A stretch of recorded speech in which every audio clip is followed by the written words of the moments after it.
Hello guys, एक बार फिर से आप सभी लोगों का स्वागत है हमारे यूट्यूब चैनल मैथ्स अड्डा पर। यहाँ आप लोग पढ़ रहे हैं यूपी टेट, सी टेट या क्लास 6 का math topic wise. Super TET देने वाले सभी विद्यार्थियों के लिए स्पेशल है ये। देखिए, छोटी छोटी बातें आपका 1 नंबर गवा सकती हैं, इसलिए वीडियो को अंत तक देखें, बिना स्किप करे देखें, शेयर करें, लाइक करें और अगर पसंद आए चैनल तो सब्सक्राइब करें। और आप लोग आने वाली वीडियो में क्या इम्प्रूवमेंट चाहते हैं, सजेशन ज़रूर कमेंट बॉक्स में लिखें। तो चलिए शुरुआत करते हैं आज की इस वीडियो की, आज के अपने टारगेट के साथ। तो आज का फिर से आप लोगों का टारगेट है कि इस वीडियो पर 50 लाइक हो जाने चाहिए, 50 कमेंट मुझे मिल जाने चाहिए और कम से कम 50 सब्सक्राइबर और ऐड हो जाने चाहिए। जैसे 96 या 100 है तो 150 हो जाने चाहिए। उसके बाद आप लोगों को यूनिट 4 का लेक्चर मिल जाएगा। तो चलिए शुरुआत करते हैं अपने इस नए लेक्चर के साथ। तो देखिए, इस लेक्चर में दोस्तों हम लोग पढ़ने वाले हैं पूर्णांक। पूर्णांक बोले तो इंटीजर, ठीक है। इंटीजर होते क्या हैं ये पढ़ेंगे, कितने प्रकार के होते हैं ये लिखा हुआ है, एक पॉजिटिव होता है और एक नेगेटिव होता है ना। दूसरा हम लोग पढ़ेंगे पूर्णांकों का निरपेक्ष मान, एब्सोल्यूट वैल्यू ऑफ इंटीजर। दूसरा हम लोग पढ़ेंगे तीसरा पूर्णांकों की मूल संख्याएं, ऑपरेशन ऑन इंटीजर्स, कोष्ठकों के प्रकार, संख्या रेखा और बोर्ड मास का नियम। ये चीजें हम लोग इस टॉपिक में पढ़ेंगे। चलिए शुरुआत करते हैं। सबसे पहले देखिए, पूर्णांक किसे कहते हैं, ठीक है। तो देखिए, याद रखेंगे पूर्णांकों के बारे में आप लोग ध्यान देंगे। पूर्णांक, तो देखिए पूर्णांक जो है समस्त वास्तविक संख्या पूर्णांक कहलाती है। समस्त वास्तविक संख्याएं क्या कहलाती हैं? पूर्णांक कहलाती हैं, ये ध्यान रखेंगे। और देखिए, आप लोगों को नंबर लाइन मैंने पढ़ाई थी, संख्या रेखा पढ़ाई थी, उसमें मिडिल में 0 था, राइट हैंड पर पॉजिटिव था 1 2 और लेफ्ट हैंड पर निगेटिव था -1 -2। तो दो तरह के पूर्णांक होते हैं, एक धनात्मक होता है और दूसरा ऋणात्मक होता है। यही लिखा है, देखिए पूर्णांक है, पूर्णांक है कितना, ऋण पूर्णांक होता है और क्या होता है, धन पूर्णांक होता है, जिन्हें हम पूर्ण संख्या भी कहते हैं। देखिए, शून्य जो है ना तो धन पूर्णांक है ना ही ऋण पूर्णांक है, परंतु ये वास्तविक संख्या है। याद रखेंगे, 0 ना तो ऋण पूर्णांक है ना ही धन पूर्णांक है, ठीक है। इतनी चीजों को याद रखोगे। आगे चल रहे हैं, संख्या रेखा पर निरूपण मैंने आप लोगों को बता ही दिया है। अब देखिए क्या कह रहा है कि प्रत्येक धनात्मक पूर्णांक का एक ऋणात्मक मान होता है, याद रखेंगे, ठीक है। जितना हम लोग राइट हैंड चलेंगे संख्या रेखा पर उतना ही लेफ्ट हैंड चलेंगे। जैसे कह रहा है निम्नलिखित पूर्णांकों के विपरीत पूर्णांक बताइए। तो देखिए, सबसे पहले आप लोगों के सामने लिखा है -6, तो -6 का विपरीत क्या होगा, +6 हो जाएगा। हम लेफ्ट हैंड पर 6 दूरी तय करते हैं तो राइट हैंड पर भी 6 तय कर लीजिए। जैसे यहाँ पर लिखा देखिए +12 का विपरीत पूछ रहा है, तो +12 का विपरीत होगा सर -12, ठीक है। ऐसे ही सर आप लोगों से मान लीजिए ये पूछ रहा है +11 का विपरीत होगा सर कितना, -11। क्या लिख रहा है देखिए, प्रत्येक धन पूर्णांक के संगत एक ऋण पूर्णांक होता है, इन दोनों का योगफल क्या होता है, 0 होता है। मतलब अगर कोई भी धन पूर्णांक है तो उसका विपरीत एक ऋण पूर्णांक होगा और उन दोनों का योग कितना मिलेगा, 0 मिलेगा। जैसे सर मैंने लिख दिया -11, तो आप बताओ इसका विपरीत क्या होगा। सर आप लोगों का जवाब होगा +11। और अगर मैं -11 + 11 करूंगा तो सर वैल्यू हो जाएगी 0। मतलब प्रत्येक धन पूर्णांक के संगत एक ऋण पूर्णांक होता है और इन दोनों का योगफल क्या होता है सर, 0 होता है। चलिए आगे चल रहे हैं। आगे सर लिखा है शून्य का योगात्मक प्रतिलोम स्वयं शून्य ही है। याद रखेंगे, शून्य का योगात्मक प्रतिलोम स्वयं शून्य ही है। देखिए, योगात्मक प्रतिलोम और योज्य प्रतिलोम दोनों में मतलब समझ लीजिए।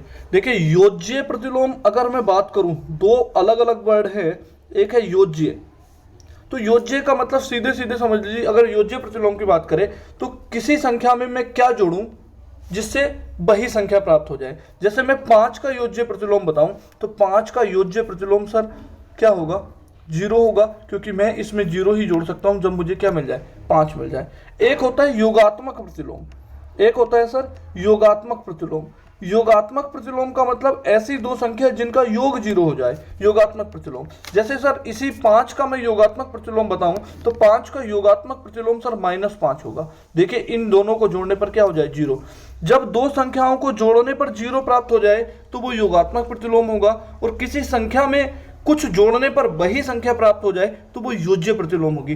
दो छोटी चीजें हैं, योगात्मक प्रतिलोम और योज्य प्रतिलोम, याद रखेंगे। कोई डाउट हो तो कमेंट बॉक्स में पूछिएगा जरूर आप लोग। चलिए चलते हैं आगे। देखिए कुछ जो है आप लोगों से हमारा मैनेजमेंट चाह रहा है, हम लोगों का एक चैनल है एस क्लासेस के नाम से, ध्यान देंगे।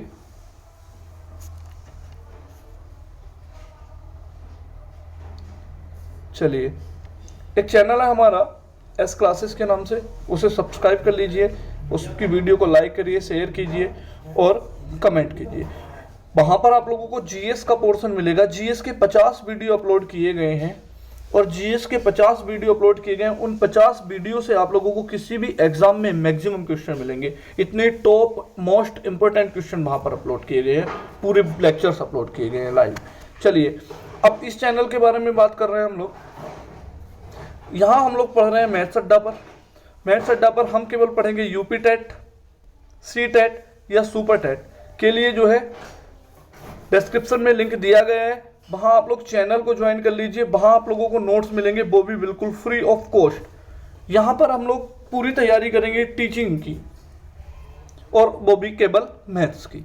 चलिए आगे क्या कह रहा है, देखिए एक एक कथन को अच्छे से पढ़िएगा, बहुत इंपॉर्टेंट है। प्रत्येक धन पूर्णांक, क्या बोला गया है कि प्रत्येक धन पूर्णांक समस्त ऋण पूर्णांकों से बड़ा होता है। याद रखेंगे, प्रत्येक धन पूर्णांक समस्त ऋण पूर्णांकों से बड़ा होता है। अगर सर मैंने लिख दिया 2 और मैं कह रहा हूं दूसरी तरफ -5, अब मैं कहूं सर इनमें कौन बड़ा है, तो प्रत्येक धन पूर्णांक, धन मतलब प्लस वाला, ये वाला, ये बड़ा होगा प्रत्येक ऋण पूर्णांक से, चाहे आप कुछ भी क्यों ना लिख दें। बात समझ गए? प्रत्येक धन पूर्णांक समस्त ऋण पूर्णांकों से बड़ा होता है। दूसरा क्या कह रहा है, दूसरा स्टेटमेंट कह रहा है शून्य प्रत्येक धन पूर्णांक से छोटा होता है। शून्य जो है प्रत्येक धन पूर्णांक से छोटा होता है, ये बहुत आसान है, आप लोग समझ ही गए होंगे।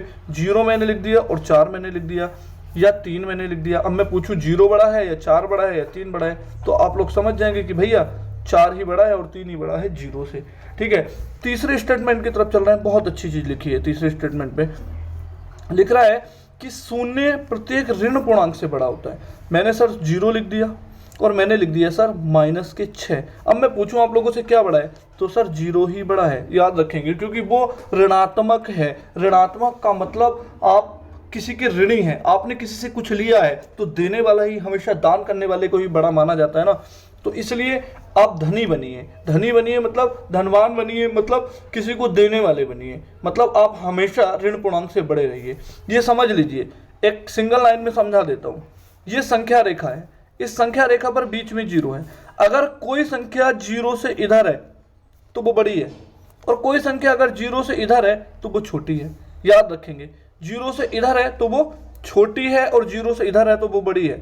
0 किससे हम अगर कंपेयर करें तो बस इतनी चीज समझ लीजिए संख्या रेखा में।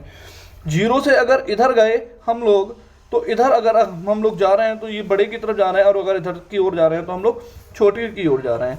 अगला क्वेश्चन लिखा है, अगला स्टेटमेंट दे रहा है, बहुत अच्छा स्टेटमेंट लिखा है, छोटी बातें बड़ा काम। ध्यान रखिए, बड़े पूर्णांकों का योगात्मक प्रतिलोम छोटे पूर्णांकों के योगात्मक प्रतिलोम से छोटा होता है। देखिए, अगर मैं 5 का योगात्मक प्रतिलोम पूछूं तो -5 होगा, और अगर मैं 3 का योगात्मक प्रतिलोम पूछूं तो -3 होगा।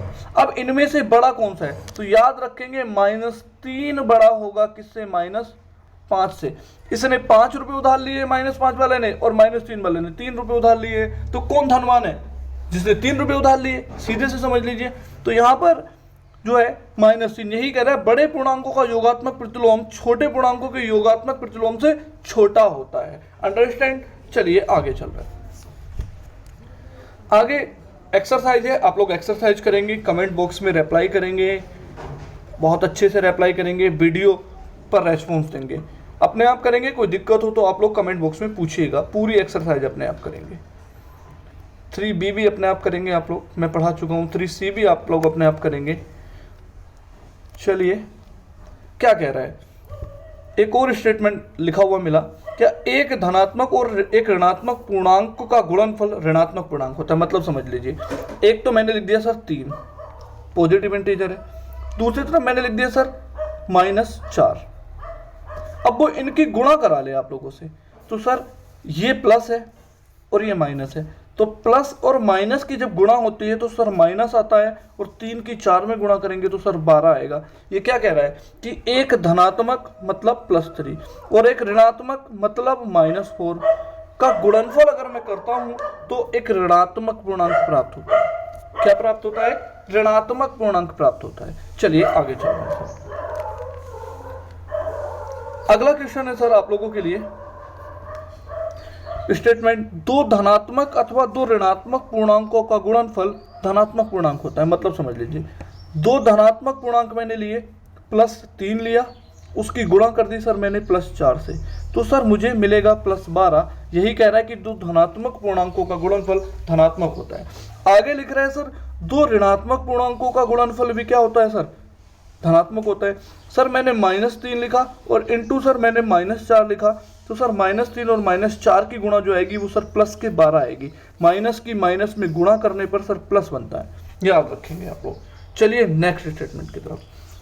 बहुत ही लाजवाब वीडियो आप लोगों के लिए, एकदम बेसिक से एकदम जीरो से, जिसका मैथ्स जीरो हो वो बनेगा यहाँ पे हीरो।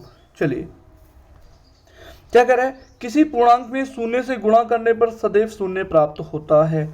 मतलब सर मैं अगर 3 में 0 की गुणा कर दूं तो सर मुझे 0 मिलेगा। सर मैं 5 में अगर 0 की गुणा कर दूं तो सर मुझे 0 मिलेगा। कहने का मतलब मैं किसी भी संख्या में सर 0 की गुणा करूं तो मुझे हमेशा 0 मिलेगा। चलिए सर नेक्स्ट आगे क्वेश्चन। एक्सरसाइज है सर अपने आप करिएगा, ना समझ में आए तो कमेंट बॉक्स में पूछिएगा जरूर, या हमारे टेलीग्राम चैनल पर आप लोग कमेंट करिए, डिस्कशन में जाइए और वहाँ पर डिस्कस कीजिए। चलिए सर अब बात करेंगे कोष्टकों के बारे में। देखिए सर, अगर आप लोगों से पूछा जाए कि कोष्टक कितने प्रकार के होते हैं तो सर होते हैं 4। सबसे पहला सर रेखा कोष्टक होता है जिसे हम लोग बिनिकुलम कहते हैं, इंग्लिश में हम क्या कहते हैं? बिनिकुलम कहते हैं। उसके बाद सर दूसरा होता है छोटा कोष्टक कहते हैं, जिसे इंग्लिश में जो है पैरेंथेसिस या राउंड ब्रैकेट कहा जाता है। ठीक है। नंबर 3 होता है मंझला ब्रैकेट जिसे हम लोग कहते हैं, ठीक है, कर्ली ब्रैकेट कहा जाता है इसे। और अंत में सबसे बड़ा होता है, सबसे बड़ा कोष्टक कहा जाता है स्क्वायर ब्रैकेट इसे कहा जाता है। और एक चीज याद रखिए, जिस क्रम में ये कोष्टक लिखे हैं उसी क्रम में ओपन भी किए जाते हैं सर। ठीक है, ये किसी कोष्टक का स्टार्टअप पार्ट है और ये किसी कोष्टक का अंतिम पार्ट है। तो आप लोगों से पूछा जाए कि रेखा कोष्टक का मतलब है सर 3 - 4 मैंने लिख दिया और इसके ऊपर मैंने इस तरह से लगा दिया। इसके ऊपर सर इस तरह से लिखा हो, देखिए दोबारा लिख दे रहा हूँ, 3 - 4 इसके ऊपर इस तरह से लगा दिया तो इसे रेखा कोष्टक कहते हैं सर। अगर सर इस तरह से लिखा हो 3 - 4 और इसे इस तरह से ब्रैकेट में बंद कर दिया तो इसे सर छोटा कोष्टक कहते हैं। अगर सर इसी को मैंने इस तरह से लिख दिया 3 - 4 तो सर इसे मंझला ब्रैकेट कहते हैं। और सर अगर इसी को मैंने इस तरह से लिख दिया 3 - 4 इस तरह से लिख दिया तो सर इसे बड़ा ब्रैकेट कहा जाता है या बड़ा कोष्टक कहा जाता है। ठीक है, इनके खोलने का क्रम भी यही होता है और यही नीचे लिख रहा है, इनके खोलने का क्रम भी यही होता है, यही नीचे लिखा है जो मैं आप लोगों को नहीं पढ़ा रहा हूँ। अब देखिए एक क्वेश्चन को सोल्व करके यहाँ पर दिखाया गया है, वही क्वेश्चन मैं आप लोगों को सोल्व करके बता दे रहा हूँ। ठीक है, तो देखिए मैंने कहा था कि सबसे पहले रेखा कोष्टक, तो इसमें सर रेखा कोष्टक है ही नहीं। उसके बाद बोला था सर छोटा कोष्टक, तो सबसे पहले छोटा कोष्टक मतलब ये खोलेंगे आप, 18 में से 5 गए 13 लिख देंगे और साथ में 16 माइनस है। उसके बाद सर मंझला ब्रैकेट खुलता है तो ये खोलेंगे, तो 16 - 13 लिखा गया है देखो मंझला में, उसे खोल देंगे तो 3 आएगा, 4 + 3 आ जाएगा 7 सर। अब बड़ा खोल देंगे तो 18 - 7 सर कितना बच जाएगा? 11 बच जाएगा। इस तरह से सर ब्रैकेट को उसी तरीके से खोलिए, सबसे पहले रेखा कोष्टक, उसके बाद छोटा कोष्टक, उसके बाद मंझला कोष्टक, उसके बाद बड़ा कोष्टक। चलिए सर क्वेश्चन दिए होंगे नीचे आप लोग करेंगे। उसके बाद बोर्ड मास का नियम समझ लीजिए, बहुत आसान है बोर्ड मास। बोर्ड मास क्या कहता है सर? सबसे पहले V फॉर ब्रैकेट खोलेंगे, O फॉर ऑफ खोलेंगे मतलब का चिन्ह खोलेंगे, उसके बाद D मतलब डिवाइड खोलेंगे सर, M मतलब मल्टीप्लाई खोलेंगे, A मतलब एडिशन करेंगे जोड़ेंगे, S मतलब सब्सट्रैक्शन मतलब घटाएंगे। मतलब किसी भी समीकरण को सोल्व करने की जो नियम है वो बोर्ड मास पर आधारित है। BODMAS, B का मतलब ब्रैकेट, O का मतलब ऑफ, D का मतलब डिवाइड, M का मतलब मल्टीप्लाई, ए का मतलब ऐड और एस का मतलब सब्सट्रैक्शन। यही चीज़ देखो आगे हम लोगों ने क्लियर कर दी है सर आप लोगों के लिए। बी मतलब ब्रैकेट खोलेंगे, जितनी भी ब्रैकेट 4 आप लोगों ने पढ़ी थी। ओ का मतलब ऑफ खोलेंगे, मतलब का लिखा होगा, जैसे इस तरह से लिखते ना 3 ऑफ 4, तो 3 का 4 लिखा है ये, मतलब 3 चौक 12 लिखा है। उसके बाद सर डिवीजन करेंगे, डी मतलब डिवाइड करेंगे, भाग करेंगे सर हम लोग।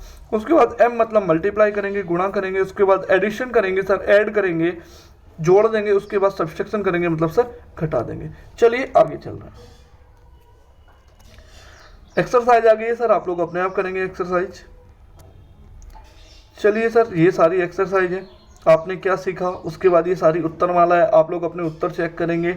और उत्तर चेक करने के बाद आप लोग जरूर जो है कमेंट बॉक्स में जरूर लिखा करिए। अगर देखिए आप लोग वीडियो देख रहे हैं और वीडियो देखने के बाद आपको अच्छा लगा तो जरूर लाइक करिए। आपका एक लाइक जो है हमें बहुत एनर्जी देगा, हमें लगेगा कि हाँ हम लोग अच्छा काम कर रहे हैं, तो हम लोग और आगे बढ़ेंगे और जल्दी से वीडियो आएगा, ज़्यादा लाइक होंगे तो। और अगर आप लोगों को लगा कि आपसे कोई क्वेश्चन पूछा गया तो उस क्वेश्चन को वीडियो रोककर वहीं पर सॉल्यूशन करके देखिए, और सॉल्यूशन करने के बाद कमेंट बॉक्स में सीधे कमेंट कर दीजिए, सीधे कमेंट कर दीजिए। और आप लोगों को लग रहा है कि इस चैनल से और किसी बच्चे को भी फायदा होता है तो सर जरूर शेयर करिएगा, शेयर करिएगा। और शेयर करने के बाद सर सब्सक्राइब जरूर कर दीजिएगा चैनल को, जिससे मुझे लगता रहे कि हाँ धीरे धीरे हम लोग ज़्यादा बच्चों तक पहुंच रहे हैं। चलिए मिलते हैं सर नेक्स्ट वीडियो में। Thank you for watching everyone, खुश रहें, मज़े में रहें। मिलते हैं नेक्स्ट वीडियो में, धन्यवाद, टाटा बाय बाय।